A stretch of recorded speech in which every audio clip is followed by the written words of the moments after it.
Assalamu alaikum wa rahmatullahi wa barakatuh. J'espère que vous vous portez bien. Bienvenue dans Ça t'en parle. Vous l'avez vu, l'été est enfin arrivé. C'est une période qu'on attend tous parce qu'on a envie de se reposer, on a envie de changer d'air, on a envie de respirer un petit peu. Sauf que c'est aussi une période durant laquelle on peut expérimenter pas mal de baisses de foi. Et je trouve que les baisses de foi en été, elles sont plus dures. Elles sont plus compliquées, elles sont vraiment pas faciles à vivre, elles sont plus lourdes que le reste que celles qu'on peut avoir pendant le reste de l'année, et ça s'explique, vous allez voir, par pas mal il y a pas mal de facteurs, hein, pas mal de points qu'on va aborder dans cet épisode qui vont vous permettre de comprendre pourquoi est-ce qu'on a autant de baisse de foi en été et pourquoi on n'accorde pas tant d'importance que ça à la religion pendant ce moment-là. Mais le premier point, je pense que la chose la plus importante, c'est que souvent, on voit l'été comme étant le moment pour les vacances, pour se reposer, pour, comme je vous l'ai dit, respirer. Et donc, forcément, on met de côté les préoccupations qu'on a durant l'année. Donc, euh, les étudiantes, par exemple, vous allez laisser de côté les études. Celles qui travaillent, forcément, vous allez poser des vacances. Pour ceux qui taffent, qui sont dans l'entrepreneuriat, etc. Pareil, l'été, c'est vraiment une période où on essaie de souffler parce que tout ralentit autour de nous. On nous pousse à ralentir et donc on va se retrouver dans une sorte de relâchement. On met de côté toutes nos préoccupations et, sans même se rendre compte, on met aussi de côté la foi.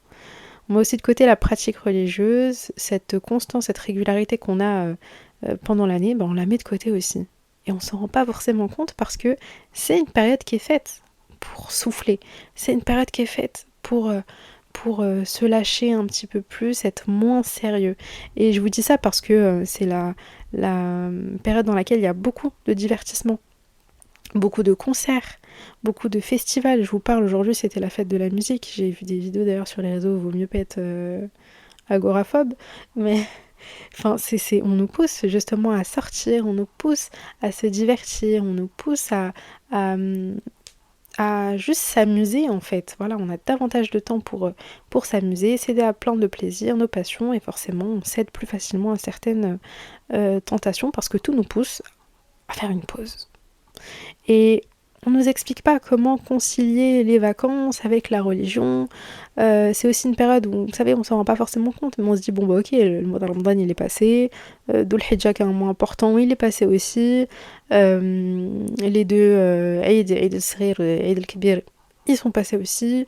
Donc finalement, on n'a pas de grand rappel de la religion pendant l'été, chacun fait sa vie, et on sait pas trop comment faire, quoi. On sait pas trop comment faire, et en plus de ça, au-delà du fait que la société nous pousse à vraiment nous divertir et nous amuser et oublier tous nos problèmes pendant 2 mois, moi je sais que l'été, je sais que c'est le cas de beaucoup de sœurs aussi, c'est une période que j'affectionne pas particulièrement. J'aimais beaucoup l'été quand j'étais plus jeune, mais c'est aussi une période dans laquelle j'ai l'impression d'être très éprouvée au niveau de ma santé mentale parce que ça m'arrive vraiment au fur et à mesure des années d'avoir je sais pas comment on peut dire ça, de grosses déprimes, je veux dire ça comme ça, d'avoir des gros moments comme ça de déprime. Et pas forcément quand tu déprimes et que t'es pas forcément de bonne humeur, tu laisses aussi un petit peu plus de côté la religion.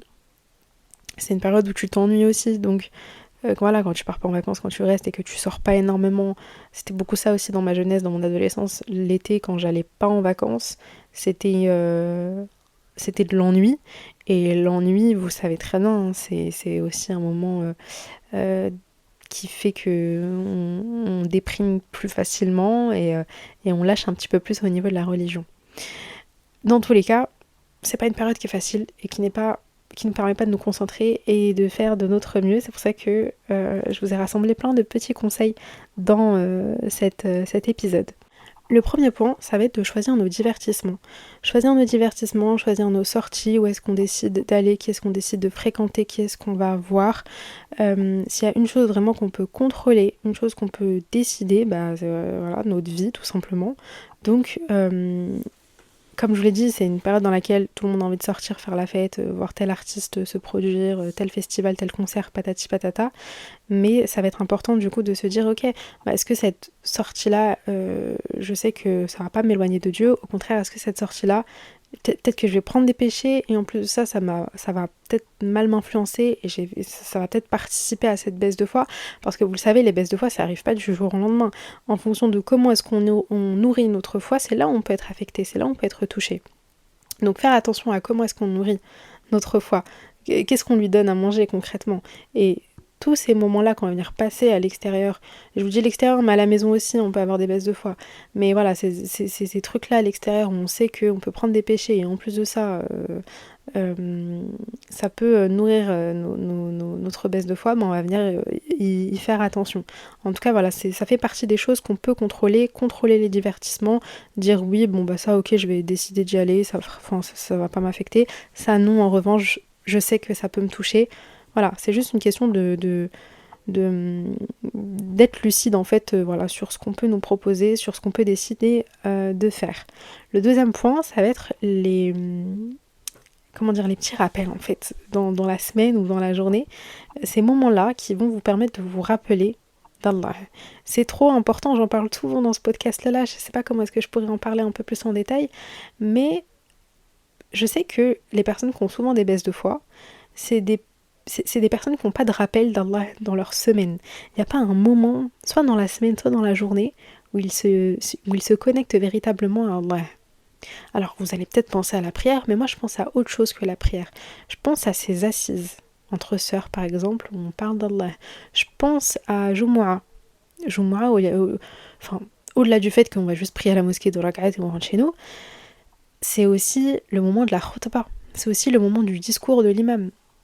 C'est aussi un moment où tu te poses, tu t'assois et t'as pas d'autre chose à faire que d'écouter ce que l'imam est en train de dire. Et de toi à ton tour, méditer sur ses paroles. Méditer sur ce qu'il dit. Et te dire ok, ça va me servir, ça m'est utile, c'est en train de nourrir ma foi. Moi je le dis toujours, je le conseille très souvent, allez prier Jumu'ah si vous en avez l'occasion, si vous pouvez même en été et qu'il fait chaud. Parce que c'est vraiment des moments tout simples dans la semaine, le vendredi, où vous reconnectez à Allah. Et ça vous reprogramme pour la semaine. Des fois, moi, je vous jure, des fois, les paroles de certains imams et qu'Allah les récompense peuvent être réellement bénéfiques pour nous. Hommes comme femmes d'ailleurs. Hein. Donc, des petits rappels. Soit dans la journée, soit dans la semaine. Créer des moments ou participer à des conférences, des assises entre sœurs, etc. Où vraiment vous sentez que s'il y a un échange ou ce que la personne dit, ça peut nourrir votre foi. Et je vous parle de ça, mais il y a les podcasts aussi. Hein. Il y a les podcasts, moi je suis là, j'en fais, etc. Mais je sais que j'ai beaucoup de podcasts, d'épisodes de podcasts à rattraper de certaines sœurs et je sais que ça va me faire du bien. Donc voilà, faire en sorte d'avoir ces petits moments-là où tu écoutes des rappels et tu sais que ça nourrit ta foi comme il se doit. Le troisième point, ça va être le Coran. Moi je sais que le Coran, c'est pas facile. Quand on essaie de l'apprendre, c'est pas facile. Mais en revanche, quand on cherche pas à l'apprendre, mais qu'on cherche juste à établir un lien avec, des fois il y a un peu moins de pression. Alors je vous parle de ça parce que pourquoi Parce que votre go là, ça doit faire 2 ans peut-être que je prends des cours de Coran et cette année j'ai eu du mal avec le Coran. J'ai pas eu du mal avec le Coran en lui-même, j'ai eu du mal dans mon apprentissage. Je me mettais tellement la pression que qu'à la fin ça en devenait contre-productif. Et c'est là où je me suis dit ça fait ok, avant de chercher à vouloir apprendre, tu voulais surtout établir un lien avec le Coran. Tu voulais juste comprendre la parole d'Allah, tu voulais juste fluidifier ta lecture, comprendre ce que tu lisais. Donc peut-être pour l'été ne pas se mettre des objectifs, de se dire bon je vais apprendre ou je sais pas quoi, mais juste de se dire de conserver ce lien qu'on a avec le Coran, soit par la lecture, soit par l'écoute. Passer quelques moments, voilà, je sais pas, genre 30 minutes je vais pas vous dire dans la journée, ça va dépendre des gens et de leur emploi du temps, mais voilà, quelques minutes où juste on lit, où on écoute, où on cherche à comprendre le sens, où méditer ne serait-ce que sur un seul verset. Le Coran, il est c'est beaucoup plus fort que ce qu'on imagine, et je m'en suis rendu compte là récemment parce que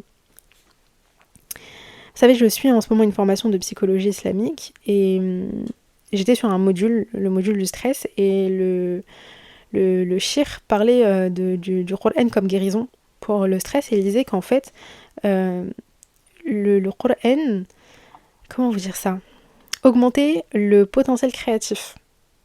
Et que une personne qui cherche à augmenter son potentiel créatif, c'est une personne qui est un peu moins touchée par les moments de déprime, par les moments de dépression, par le stress, par l'anxiété. La créativité, dans tous les cas, elle aide justement à combattre ces moments-là assez compliqués, on est déprimé, ou on est un peu plus stressé, etc.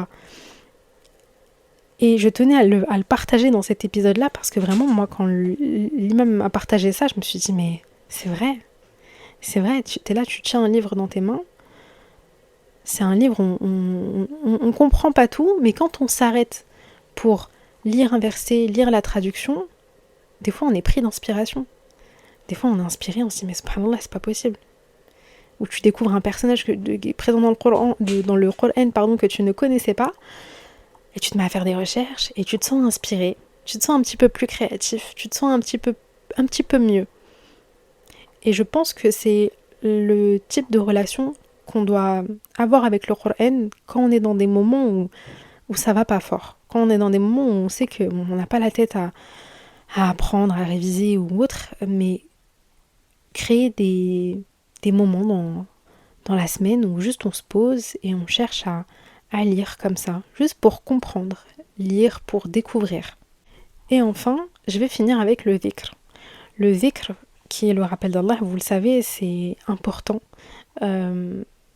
d'avoir cette relation avec Allah, non pas juste voilà, dans le fait de faire des invocations, de prières, etc., mais juste mentionner ces petites formules, Alhamdulillah, Allahu Akbar, Subhanallah, Astaghfirullah, à plusieurs reprises comme ça dans la journée. Et chaque mot qu'on va venir prononcer dans le dhikr, il a une fonction particulière. Le istighfar, j'en ai déjà fait des épisodes de podcast. Le istighfar, ça allège. Demander pardon à Allah, c'est vraiment quelque chose qui va vous alléger le cœur. Ça va vous rendre plus proche d'Allah. Ça va enlever la culpabilité qu'on peut accumuler au fur et à mesure du temps à cause des péchés. On se sent plus proche d'Allah et le istighfar nous ouvre des portes, d'accord. Des fois, on s'en rend peut-être pas compte, des fois on le sait même pas, mais ce qui bloque nos invocations, c'est certains péchés qu'on a commis, et parce qu'on n'a pas demandé pardon, ça bloque encore. Donc c'est pour ça qu'on dit que le istighfar, ça débloque énormément, et ça fait que nos invocations sont des fois tout de suite exaucées. Et surtout, quand on va avoir des baisses de foi, des fois on va avoir une sorte de culpabilité. Il y a des gens, ils ont des baisses de foi, tout de suite, ils se sentent coupables, ils se sentent mal, ils disent comment est-ce que je fais, comment ça se fait que je me sente loin d'Allah comme ça, ils n'arrivent pas à bouger, ils n'arrivent pas à avancer. Le istighfar, ça débloque ta situation. Hein. Le istighfar, ça te rapproche d'Allah, ça te fait comprendre que on est tous pareils, on commet tous des péchés, et qu'on a tous des baisses de foi, et que le meilleur d'entre nous, c'est celui qui revient vers Allah. Et pour pouvoir revenir vers lui quand c'est un petit peu trop compliqué, il n'y a rien de mieux que l'istighfar. Je t'ai dit, ça enlève le poids que tu as sur tes épaules. Ça te facilite ce rapprochement vers lui. Et de l'autre côté, il va y avoir le tahmid. Et je pense que je vais peut-être faire un épisode dessus dans pas longtemps. En tout cas, je sais que j'en avais parlé à travers un autre sujet. Le tahmid, donc le fait de répéter l'hamdoulilah. Et ça, c'est génial. Il faut que je le fasse beaucoup plus parce que je l'ai fait que quelques fois et je fais plus de istighfar que de tahmid, mais le tahmid, faut que j'en fasse plus. Pourquoi ?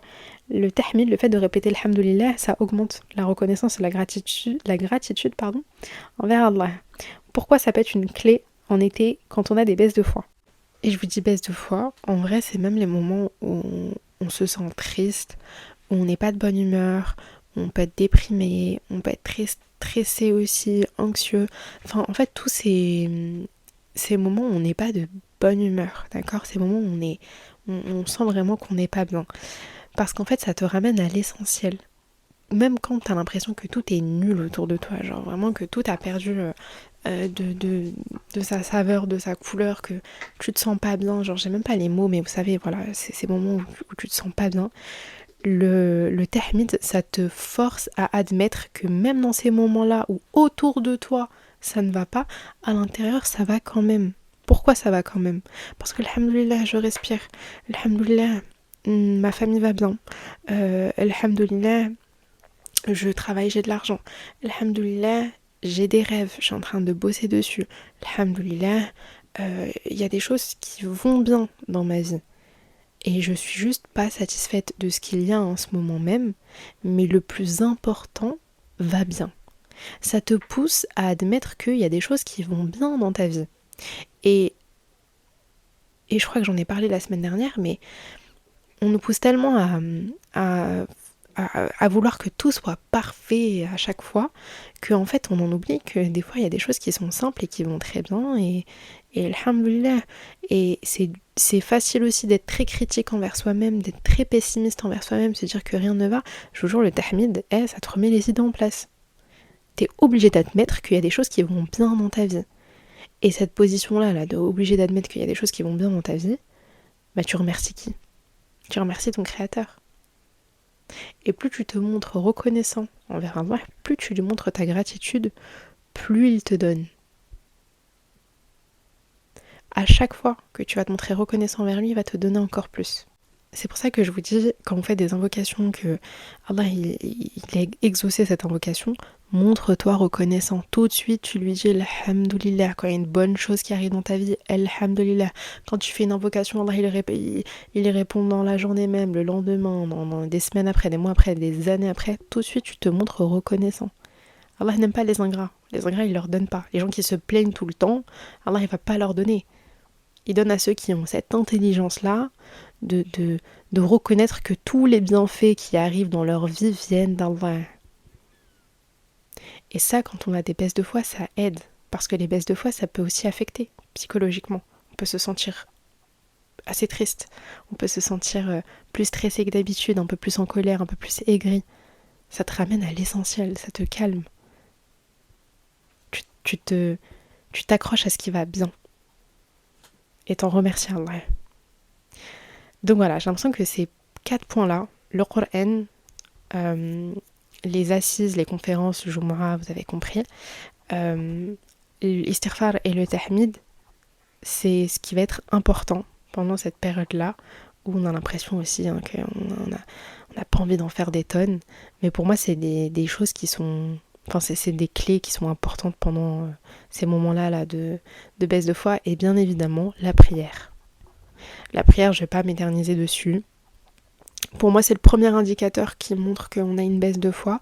Pourquoi ? Parce que c'est le lien le plus fort, le plus régulier qu'on a avec Allah. On prie 5 fois par jour. Donc, ce qui te permet de savoir si en ce moment tu as une baisse de foi, c'est ton relâchement au niveau de la prière. Si tu as la flemme de la faire, tu passes ton temps à la repousser, ça peut montrer que en ce moment, tu as peut-être une baisse de foi. Après, faut quand même garder en tête que l'être humain de base, il y a des moments où on a la flemme. Il y a des moments où on a la flemme et vaut mieux faire la prière avec toujours un petit peu de flemme plutôt que de ne pas la faire du tout. D'accord ? C'est important de la faire malgré comment dire, notre état intérieur. La faire quand on est comment dire, déprimé, la faire quand on est heureux, la faire quand on est en colère, peu importe ton état, toujours se tenir à la prière parce que c'est une obligation sur des horaires bien précis. D'accord ? Allah il nous teste sur ça. Est-ce que tu arrives à prier ta prière bien à l'heure malgré tout ce qui se passe dans ta vie ? Donc accrochez-vous à la prière. Même si les horaires sont un petit peu plus difficiles en été, d'accord ? Les journées sont plus longues, faut s'accrocher à la prière, toujours essayer de la prier à l'heure. C'est ça qui va faire que tu vas survivre à ta baisse de foi. Et enfin, je terminerai sur un dernier point. Ça va être de ne pas suivre les mauvaises influences. Quand je parle des mauvaises influences, je parle aussi des influenceurs sur les réseaux sociaux. C'est la période où beaucoup d'influenceurs font du contenu.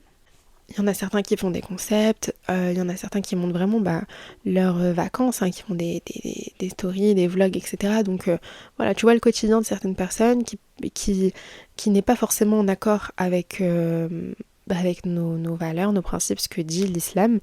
Et malheureusement, des fois, en voyant ça, certaines personnes peuvent être poussées à vouloir faire la même chose, à être influencées, etc. Et je vous dis tout ça, je sais que ça peut, comment dire, des fois, ce que je dis, je me dis, mais en fait, des fois, j'ai l'impression que je dis des discours un peu bateaux et tout, ou que certains de chirs peuvent dire, mais je vous jure que c'est la vérité. Moi, par exemple, en ce moment, je vous mens pas, je pense que c'est parce qu'il fait très chaud, mais ma dernière obsession, c'est la piscine. Et donc, du coup, quand je vois que certaines personnes vont facilement à la piscine, vont facilement nager, etc. J'ai toujours ce petit truc où je me dis que pour moi c'est pas aussi simple en fait, que ce sera pas aussi facile parce que j'ai pas envie de porter un burkini, parce que j'ai pas envie de me faire remarquer avec un burkini, j'ai pas envie qu'il m'arrive un truc, que je sais qu'en tant que femme voilée, tu peux te faire recaler de partout et tu peux ne pas te faire accepter dans les piscines, les plages et tout. Donc voilà, je sais pas pourquoi je parle de ça, mais c'est le genre de truc que je peux ressentir quand je vois que voilà, les gens ils vont s'amuser, ils sortent, plage, piscine, etc. Donc c'est aussi une période dans laquelle on doit faire en sorte de suivre des gens qui soient un bon exemple. Je vous dis pas de suivre des gens qui soient parfaits, à 100% musulmans, etc. Mais juste voilà, des gens qui sont en tout cas en accord avec les principes et les valeurs de l'islam. C'est plus simple quand on sait que notre foi elle est un peu plus fragile que d'habitude.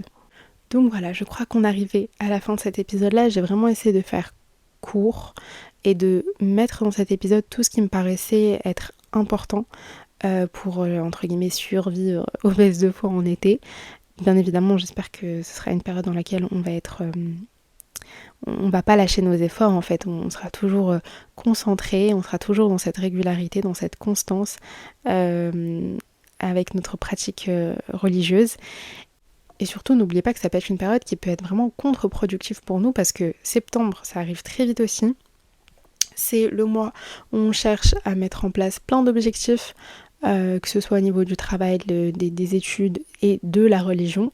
Et donc quand comment dire, quand on arrive à cette période-là, c'est aussi un moment, voilà, on se dit ok, j'ai envie de faire ceci, j'ai envie de faire cela, et t'as l'impression que l'été est passé, que t'as perdu toutes tes habitudes et que ça peut être très dur de reprendre tout ça en septembre. Donc bref, en gros, c'est pas le but, on n'est pas là pour se mettre des bâtons dans les roues, pour perdre notre routine et tout, on s'y accroche et Allah nous facilitera. On arrive du coup à la fin de cet épisode, je vais pas vous mentir, ça a été compliqué de l'enregistrer, j'ai essayé de faire plusieurs prises et tout, même au niveau de comment dire, je suis pas, en ce moment même, je suis pas la meuf la plus heureuse du monde, je suis très fatiguée psychologiquement. Donc voilà, mais je le fais quand même avec le cœur. Je le fais quand même parce que c'est un sujet que j'aime beaucoup et parce que j'ai fait un petit sondage aussi sur Insta et que vous avez été nombreux à voter pour cet épisode-là lundi matin. Donc voilà, bien évidemment, je vous remercie jamais assez, mais merci à tous ceux qui sont présents chaque lundi matin, toujours là à écouter mes épisodes. qu'Allah vous récompense. Vous pouvez me rejoindre du coup sur les réseaux, c'est Safia.podcast. Vous pouvez également me laisser un commentaire et noter mon podcast avec 5 étoiles. Et voilà, et écoutez, on se dit à très vite, Inch'Allah, pour un nouvel épisode, bien évidemment lundi prochain. Et voilà, entre-temps, portez-vous bien. Assalamu alaikum.